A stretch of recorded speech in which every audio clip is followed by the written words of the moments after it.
Yeah, I've gotten this question quite a bit. It's how long do I need to ground a day, aka how little can I Yeah, get away can I with? get away with? Yeah.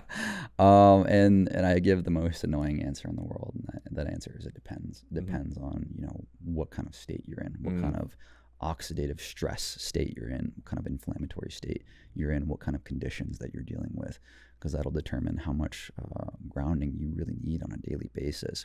And people that are, you've been insulated your whole life, sometimes you notice, and that's the interesting thing about grounding, is that it's so subjective, it's so contextual. I can't tell you how it's going to affect one person compared to the next.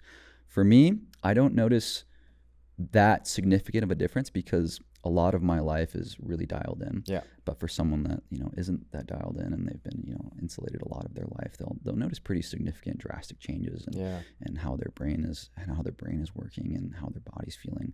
But a lot of these studies that I've referenced in this podcast, and ranging between like 40 minutes to 2 hours to a full night of sleep.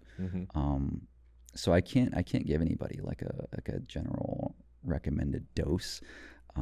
Anything's better than nothing. So I would shoot for maybe 20-30 minutes a day. Yeah. For me, I sleep grounded, and so that's 9 hours. It's 9 hours right there. Working on my computer when I'm doing research, when I'm writing, I have a grounding mat underneath my keyboard, which I'm kind of doubling as this mouse pad, and that's a few hours right there. And so I'm doing my best to be grounded most of my day. Yeah. And that's what you should strive for. That's what humans are. That's how we're meant to operate. Yeah. Grounded 24/7. Yeah. So. The sleep one seems like an obvious big win if you can get that done, because hopefully you're in that bed 7 to 9 hours every single night, and just you can kind of set it and forget it. Know that you're grounded when the body is doing almost all of its recovery and healing in that delicate phase too, that you're creating the perfect state for it to do it now. Or you can just go sleep on the ground and throw it back a little bit, and that would be great too. I'm sure you're familiar with Clint Ober. It's kind of like one of the grandfathers in this space, if you will.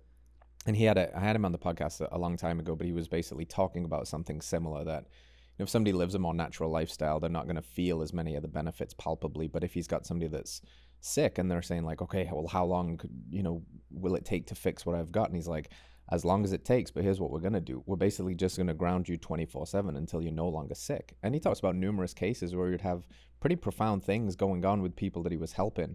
And for some, it would take a day, and for some it would take weeks, and for some it would take months. And I think that's probably that consequence of how insulated and disconnected they've been for a long time, but that this was the thing that healed him. He didn't have any knowledge of the other lifestyle practices maybe that we do. He wasn't talking about food or seed oils or organic, but he was just like, I'm pretty confident that the natural state of the body is health and it wants to heal, and if you provide the circumstances and environment that it can do that in, it will do that.